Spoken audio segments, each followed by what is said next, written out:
Hello and welcome to Organisation Spotlight. Today we are talking about Test Organisation Squadron. Spotlight. Sorry, continue. We're talking about Test Squadron, and they have such taglines as "Our auroras shall blot out the sun," and "We do not tell you how to play the game. We just provide the entertainment and atmosphere to make it better." I am joined here today by Montoya, the glorious leader of Test Squadron, and he is trying to do his best. It's working. To interject.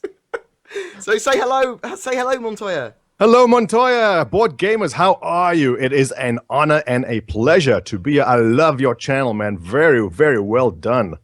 Well, thank you very much, Montoya. That's appreciated. I quite like Test Squadron. You've done some pretty funny videos, occasionally controversial, some of your members, but I still quite enjoy them. Well, you have to say that. You can't pull me on and say, I hate what you've done. No, I can't. And I can't go on and say, I love everything you've done, because otherwise I'm not very BBC. Well, being a British person, I have to be. Oh, yes, but let's just start with you for a second here. I know you're supposed to be asking me questions, but I must know. You seem to be sporting that Picard hairstyle, which I do admire. I am heading that direction very fast. How is that working out for you aerodynamically? Oh, so aerodynamically, not so well, to be honest. I remember when I was younger, I used to be able to move a lot faster. I also used to have a lovely big mohawk. And as I got a bit older, and well, my hair's always been receding since I was about 18. So when did you actually embrace it and go, that's it, I'm just taking it all off? Well, I remember going to a club and my mate's dad saying to me, "Let it go, mate, let it go, just shave it all off." Let like, it go, let it go. God, this is what happens when you have kids. I am one with the wind and sky. It's karaoke evenings on Friday, by the way. Wow. How old are your kids? Oh boy, there's a 9-month-old and a 2.5-year-old. See, guys, this is what happens when you go to clubs and you shave your heads. Women go wild for it. So just a word of warning, if you like gaming and you shave your head and you go to a bar or club, meeting a girl, getting married, having kids will take away a lot of your gaming time. Which, actually, I meant to ask you, Board Gamer, where did that name come from? So, originally, Board Gamer was supposed to be like a neutral brand encompassing board games, computer games. I'm thinking board as if nothing to do. I'm totally off. So, I mean, it's supposed to mean both simultaneously, cunningly shaped that way. But, yeah, we're supposed to be doing everything in geek culture. And it's slowly evolved into becoming a kind of Star Citizen YouTube channel. I hate when gamers go, I'm Mumble Channel. We are, by the way, the most active organization in all of Star Citizen. I like to boast about that, but we are. And I go into our Mumble channel, and there's so many guys sitting around going, oh, I'm so bored, there's nothing to do. Meanwhile, their Steam list has 400 games, only 5 of which I've actually played. How do you have all these games, and how can you be bored? It's just, I guess maybe it's because I'm married and have kids. There's no free time. So guys, if you have free time, play all the games you can now, because obviously you are all a very good-looking bunch of people if you subscribe to this channel. And you are in danger of meeting a girl sometime, and then when that happens, there'll be no more time. So play all your games. I've been told by Supreme Tokyo and a couple of other streamers now that they're going to rub my head for luck. I also suggest you do that of Montoya. Just give his head a little rub. No, we do the nipples. Everyone knows. Wow. We just skip the head altogether. I have a beautiful head of hair. I choose to shave it, is what I tell everyone. Okay, yeah, that makes sense. I'm going to start wearing a hat, I think. So, Test Squadron has quite a comical, light-hearted reputation. Can you explain exactly what Test Squadron does, and how is it different to other organizations? What makes it unique? Comical, lighthearted. Yeah, you're absolutely right there. You know, this is, I guess, just personal preference. When I go check out a bunch of organizations and they go, "Well, we're the military police and we will fight evil wherever they may be," or another one on the other end of the spectrum, we're pirates. We will destroy you and make sure we fuck up your. Can I say the F word? You can say pirates. We will F up your day. You know, like, seriously, guys, just chill a little bit. You know, we want to have fun in this game. We don't have to be so serious. Now, if you are a role player, I can understand. Now, actually, we do have a role-playing division within Test itself. But my idea was, you know, come in funny, come in lighthearted. There may be people who feel the same way. And obviously, if you look at the growth in our numbers, that was absolutely correct. People do love the idea. We always get people registering and signing up going, I was just browsing over organizations and I saw yours and you are hilarious and I want to join. You go, absolutely, this is exactly the kind of person we want to join. So, yeah, that's how it's worked out, and obviously it is going well. So, obviously you have over 6,500 members and growing quite quite rapidly. That's obviously including affiliate members as well as main members. And you're one of the largest organisations in game. How do you cope with that many players? How do you ensure that some players don't get left out? Great question, and there's no short answer, but I'll try to squeeze it in as fast as possible. A lot of it comes down to my experience in another game whose name I shall not mention, Eve. And, when I first discovered Eve, there was some really cool videos made by Reddit. That's the largest Reddit group in Eve.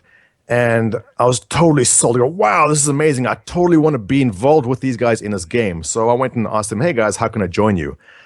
And they said, well, you've got to first have 6 months of history, and then you have to do this and do that. And those are really quite a lot of barriers of getting in. And once I got in, I found myself to be just a faceless newbie in the crowd. And I thought, well, I don't need attention, but this kind of sucks that I'm coming into this huge organization. Well, they're called corporations there. No one really cared whether I was there or not. It felt kind of distant. So I thought, you know what? If we're going to do something here in Star Citizen, I want it to be different. I want to fix all the mistakes which I experienced in other games. So the day you step into our mumble, there'll be 10, 20, 30 people going, hey, welcome, swearing at you, totally just bringing you into the fold right away. If you sign up on our forums, there'll be 10, 20 people welcoming you right away, get you right into the swing of things, break that ice. That's the most important thing. As you join a community, I know some people are kind of shy and they're not really sure if they're going to fit in or how they'll be accepted. Jump into Test, you'll see you'll fit in right away, and we go out of our way to make everyone feel welcome and get right in there. Now, I guess your follow-up question to this will be, how do you stay up to, well, there's so many people joining, how do you not get lost in the crowd? Well, here's the thing. A lot of people go, I want to be in a small organization because I like the small family feel. Well, if you join Test Squadron and say you want to be a miner, for example, that's miner with an R, miner for like mining rocks, not the other kind of miner. Yes. We have funny accents, don't we? You jump into a channel, you go, hey guys, I'd like to go mining this evening. You know what? 10 people will jump in a channel and go, yeah, let's go mining too. Bam, there you go. 10 close friends to hang out with, and you just happen to have the backing of a huge active organization behind you. So that's the way it's been working, and it seems to work very well. So what kind of roles and careers for players are in your organization? What do you guys kind of support and do? Great question. We support everything. We are casting a wide net. I know a lot of organizations out there have kind of focused on specific areas. My thing with that is we have not got a game to play yet. How do we know what we want to do? Some guys go, we want to be the military police. What if being, well, I know Chris Roberts is going to make everything just awesome. But what happens if being a military police is boring? Then what? You've set up your entire organization. No offense to anyone who has an organization for military police. I really love the idea. But what if it turns out to be boring? Then what? Then you go, well, we're going to be police, but we'll also be smugglers. What's it going to be? Here at Test, we simply cast a wide net. Go, we'll do everything. And as the game progresses, people will find the niche they're most interested in and move towards that, and they have the support of the organization behind them. There is no single no single direction we're actually going as far as occupations at the moment. We're kind of spread everywhere. But like I said, the game will dictate that. So you'd both welcome people that want to do law enforcement as well as people that want to be pirates? Now, you touched on something which is an area of contention with a lot of organizations. They are very concerned that Test Squadron will be the largest pirate organization. Let me state that, yes. No. Well, no, there's a difference there. When I think pirates, I'm thinking freelancers, but I'm also thinking kind of Jack Sparrow type thing, you know? If we do it, and the reason I say if we do it, because Chris Roberts is putting it into the game. If Chris Roberts did not like it, he would not do it. But it's in there. I mean, we have the Cutlass, we have the Caterpillar, we have ships designed for it. And so absolutely, we will try it out. But we're not going to do it to shit in your parade. We're going to ruin your day. If we do piracy or freelancing, we're going to make sure that it's hilarious and it's fun. We don't want to be the guys that mess up your day. Okay, yeah, and I see that. So is there a code of conduct, or is it kind of a Rule 7, have fun and don't be a dick kind of affair? We discussed this very early on in our organization when we had about 20 or 30 people and we were growing to about 50. Everyone's kind of panicking that we'd be attracting the wrong kind of crowd because in our recruitment poster we have the whole drunk squad Fridays. Not that we encourage drinking, always within reason. Just on Fridays. And some guys listening to this, no, I'm looking at you. Yes. The concern was we will attract the wrong kind of people, and that was an issue a little bit. But the bottom line is we have no set rules. There's no long list of rules you have to abide by. Come in, hang out. If you step out of line, we'll let you know. I'll pull you into a chair and go, listen, man, like what you're doing here, like you're at an 11, we need you at a 6. If you can't do that, you're out. Now, you'd think that we may have banned and kicked a lot of people, but honestly, at closing on 7,000 members in a year and a half, we've only actually kicked out of the organization, I think maybe 3 or 4 people at most. And I think that's a great ratio. Just goes to show that the amount of people coming in are really quality members, and we do love you all. So obviously you don't really support griefers or people that are literally there just to shit on your parade, as you've touched on. You know, when I played Skyrim, when I first played Skyrim, the first thing I did was get white armor and then a white horse mod. I like to be the good guy. I like to be the white knight who runs in with a sword and kills a dragon and saves everyone. But I do understand that there are members who do like to be the chaotic evil. Now, I'm not going to say your playstyle is wrong. Some people do want to do it, and we will support it, but to an extent. Test Squadron is not going to be the bad guy. Test Squadron is the happy, jolly organization that has a lot of fun and does crazy stuff in the game. And, you know, I'm not really sure how many chaotic evils we'll have, but we'll deal with it when we get there.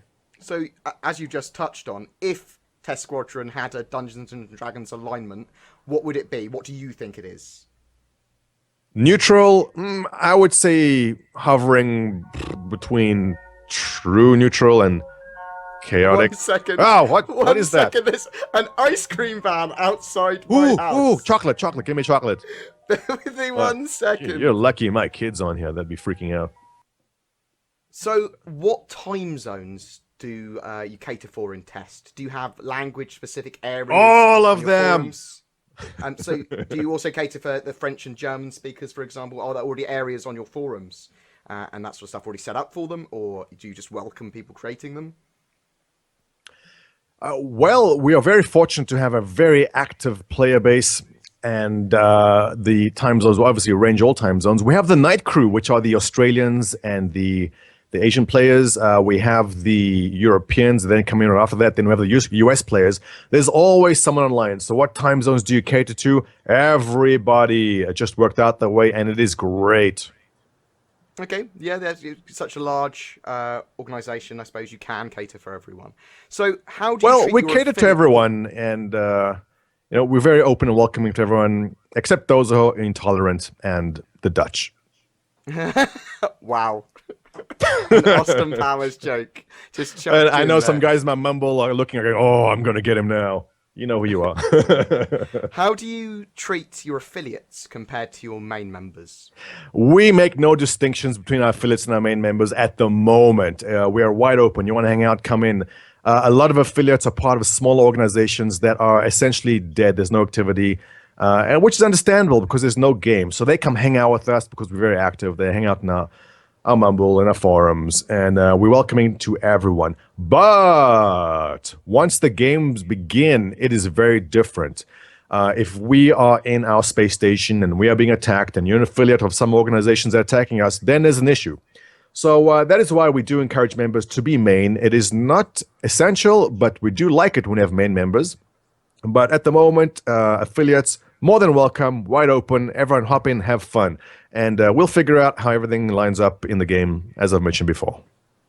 Okay, yeah. So you yourself run Test Squadron's YouTube, Montoya.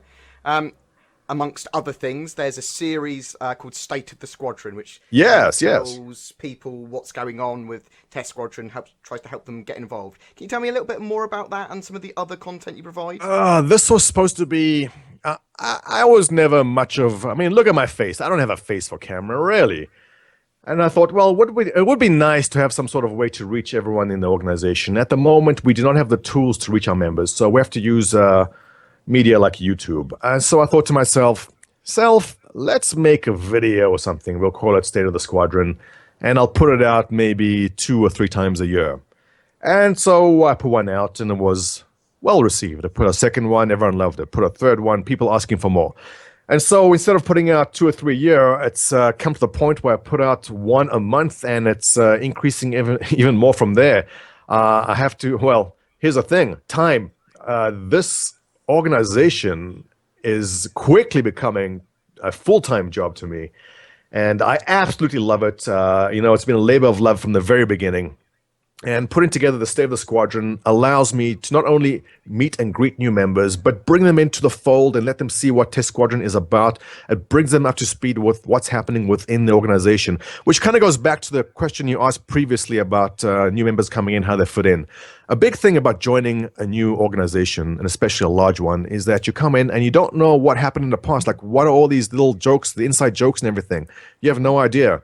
So State of the Squadron serves to bring everyone up to speed. And so if you just joined today, you go watch the latest State of the Squadron. You'll be up to speed with what happened in the recent past and slot right in. So you guys are responsible for some quite funny videos, you and your members. So can you explain to me, because I'll probably chuck it in this video somewhere, your adoption of the Xi'an gentleman as your mascot? The Test Raptor. This was hilarious.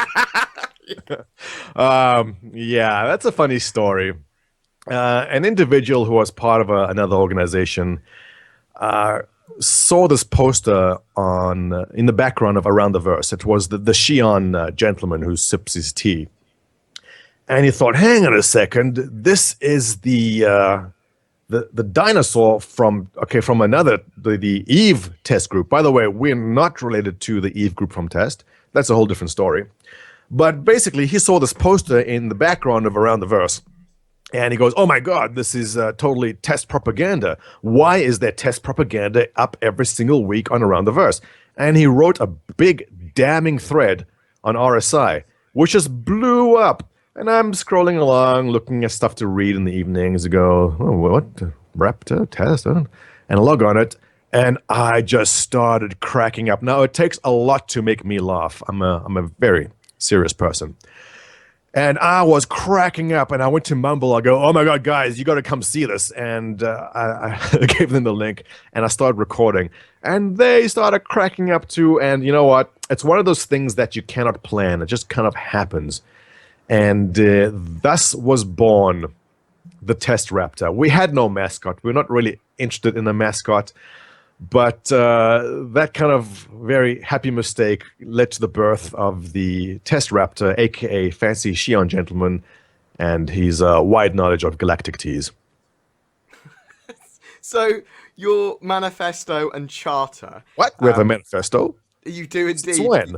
You have the right to crash your Aurora. You do. If you do not have an Aurora, one will be issued to you. So... Yeah, that must have been some kind of drunken stupor that was written in, because I don't even remember writing that in. But sure, yeah. Are you planning on actually putting a proper manifesto and charter and history for your org? Or are you more going to go into the kind of, it's more important to just... Let me ask you a question. How many organization manifestos have you actually bothered reading? Well, about 5 now. But that's okay. The correct answer was 0, but never mind. You ruined that. Ask me how many manifestos and charters I've read. How many manifestos? 0. You see, I wouldn't have guessed. I'm not interested in reading your manifesto and charter. Just let me play the game. I want to come in and have fun. But lore and history-wise, in general, are you more concentrating on in-game fun rather than lore and history? In the game? When you're in-game, are you going to say that Test Squadron fits into the game like this? This is the fluff around Test Squadron. This is its history. It went to Earth and started here. Or is it like, no, we don't do roleplay like that. It's just for fun. Well, we do have a very active role-playing community. They will most likely be very interested in doing that. But no, we don't have a magical backstory that one day I found a magical crystal and bestowed powers upon me for something or other. Nah, come in, have fun. You don't have to learn a long history. That's the way we'll do it. But like I said, our role-playing guys will be totally into that. So if that is what you like, we do have it. So how do members join up? How do people join up? Very simple. You drop by the organization page. There is a join button, I believe. You click that, send through an application. We do ask that you make a funny joke. If your joke sucks, it's fine. We'll probably still accept you. And easy as that. That's all you have to do. We just want you to come in and enjoy yourself. So with players that join up now, is there anything that those players can do on the forums or on voice comms? Are there weekly gaming events that you do so that people can play Star Citizen with you guys? That is actually a common question. It goes, if I join, what am I required to do? The answer is nothing. We don't require anything of you. If you just want to join and come back in a year from now when the game comes out, fine. If you want to join, you want to be active and help grow the organization, even better.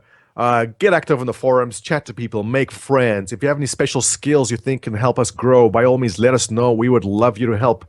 Come join us on Mumble. Now, I know joining comms and speaking to people is kind of weird. I know I never liked doing it in previous games, but we have a great bunch of players online all day, every day.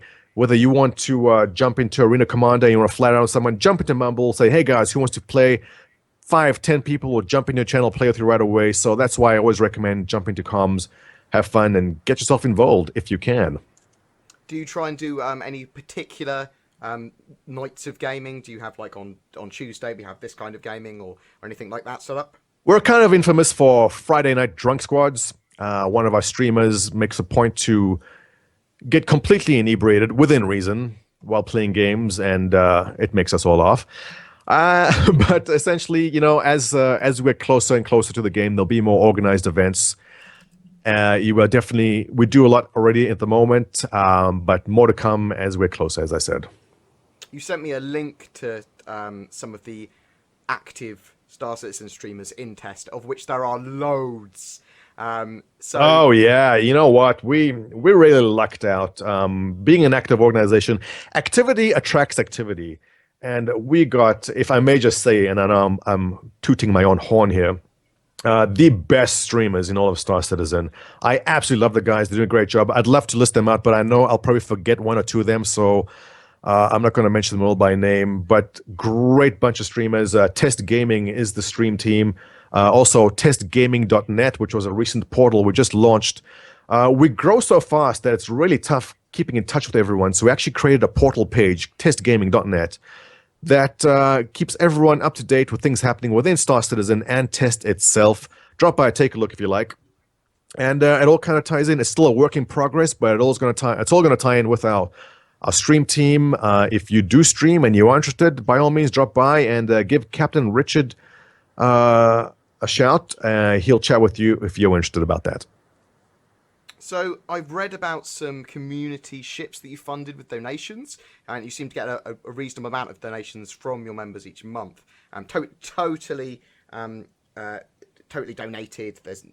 This was a drives for that. Or? This was a funny story. I was never involved in gaming organizations in the past, and my right hand man, Sung, bless his heart, who ran Minecraft servers, knew the gig. And he goes, yeah, we should totally put up a donation page. I'm like, what? Like, who the hell's going to donate money to a gaming organization? He goes, no, let's do it. And so we did it. And $20 came in, $50 came in, $80 came in, and people were donating money. And I was totally blown away. It seems that people want to support and grow an organization which gives them the entertainment and the platform they enjoy. And it's really helped us. I mean, we've been able to buy servers. We've been able to expand ourselves, promote ourselves, and grow into an actual gaming brand. I'm very, very grateful to our supporters who every month keep on supporting the cause. They make a huge difference and allows us to go where we are. But onto the matter of ships, you know, as a large organization, we'll be able to afford the ships we want in-game. But we have tons of members. These guys own completionist packages and space marshal packages. You know, these guys have made Star Citizen their hobby, and they don't mind throwing money at it, and they do so. So when a ship comes up for sale, more than often, members will go, hey, we need to get the ship for the organization. Now, I really don't know how organization hangars will work, but what will happen is ranked members or certain members will have access to these ships, and they will be used for official organization ops. Which ships do we have? I think the easier question will be, which ships don't we have? We have all the ships. We've been very fortunate. Yeah, we're very Specifically, what are fortunate. what are those community ships going to be used for? The Hull E you funded, for example. We've asked our resident expert on lore and game mechanics if we can attach 50 Auroras onto the Hull E and use it as a giant battering ram. He's yet to come back to us on that. We don't know. But to answer your question seriously, let's say you are you're a captain of a cargo ship, and you have a huge opportunity to pull a lot of stuff from one planet to another planet, another system, but you only have a Hull C. You come up to us and go, hey guys, is the Hull E being used tonight? We check the schedule, the roster, we go, no, it's wide open. Go for it. Jump into the org hangar, take the Hull E, do your business, bring it back. That's what I envision org ships being used for. Larger ships will be used for long-term exploration missions. I know there's people very interested in exploration. By all means, grab one of our the constellations, or grab them. Hell, if we have a Bengal carrier, take that out for exploration. That'll be amazing. Anything we can do to support your gameplay is the direction we're headed. So, Montoya, what ships do you personally have, and what's your favourite, and what you most looking forward to in Star Citizen? The ship which first caught my attention was the P-52 Snub Fighter. Don't ask me why. I just saw that ship and go, oh, that's so cool. Unfortunately, or fortunately, it came attached to the Constellation, and I had no way of buying it separately at that time. I'm a veteran backer. I came in early, and I basically had to justify buying the Constellation package. That Constellation became the Phoenix upgrade, which I'm kind of not sure about. I'm not sure the purpose of it yet. So I have the Constellation, I have a Xi'an Scout, I have a couple of Auroras. There's an 890 jump. I'm not really sure what the purpose of that ship will be either. But that's it. Everything else I have in my hangar is actually an org ship. I watch it and I polish them and I keep them clean for the organization. But for myself, I think I'm really just going to stick with maybe the Constellation Phoenix. And that's about it. I really do not see a need personally to keep on buying every single ship, though I do. It is a fight to resist the new ones. They're so shiny and so pretty all the time. So, Star Citizen, what are you most looking forward to doing, you personally? I've purposely tried to stay away from theory crafting it too much. I'm not really sure where this is all going to go, but I would love to be in the middle of a giant battle. Whether in command or in one of the small ships doing the fighting or in a bomber. Stealth bombers. I don't know why, but I just love the idea of maybe taking a Retaliator, making it as stealthy as possible, and just unleashing hell upon larger ships. So, the big fleet battles is something which really interests me. I'm very curious to see how it's all going to work out. And bombers. So, is your organisation going to be involved with Operation Pitchfork at all, or are you staying clear of that? We plan on being very involved in Operation Pitchfork. The Vanduul have been unjustly accused of imperialism. We will defend the Vanduul. I don't know. I say we will, but we'll see how that pans out. But essentially, when everyone goes right, we go left. I'm not saying we're going to be attacking Pitchfork. Maybe we'll be involved. Maybe we won't. We'll see close to the time. But I think it'll be hilarious if everyone goes towards Vanduul to shoot them, and then suddenly comes Test and we defend them. Maybe. Well, it will certainly be a thing. Yeah. Is there anything else you'd like to tell us about Test Squadron? Test Squadron, best squadron. Really, things are going great. We're the most active organization. We're growing in leaps and bounds, and it's really thanks to you guys. We seem to have really struck a chord on what people want to see in the organization and how they want to play the game. And really, I just want to give a big shout out and a word of thanks to everyone who's made Test Squadron what it is. I love you guys, and I really look forward to the day we can finally get into the game and get this done. Is there anyone that's on the fence about joining Test Squadron? What would you like to say to them? Don't. No, you know what? I get messages sometimes. I get messages on RSI and on the forum going, I'm thinking of joining. What can you tell me? I go, no. You either join or you don't join. I don't have to convince you. You can see our history, it's laid out there. You can see all the media. You can see the stuff we put out. You get a feel for who we are. If after seeing all that, you are not sure, then you probably don't belong here. I'm not here to convince you. I think our members have done a great job at creating a perfect organization in my mind. And you either love it or you don't.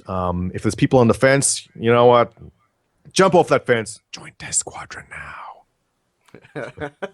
So, I mean, lastly, why Glorious Leader? You know what? I think it's in one of the State of the Squadrons, I did some kind of North Korean theme, and everyone's like, oh, yeah, dictatorship, glorious leader, hairless leader, fearless leader. It all stemmed from that. I have no idea where it really came from originally, but it just seems to have stuck.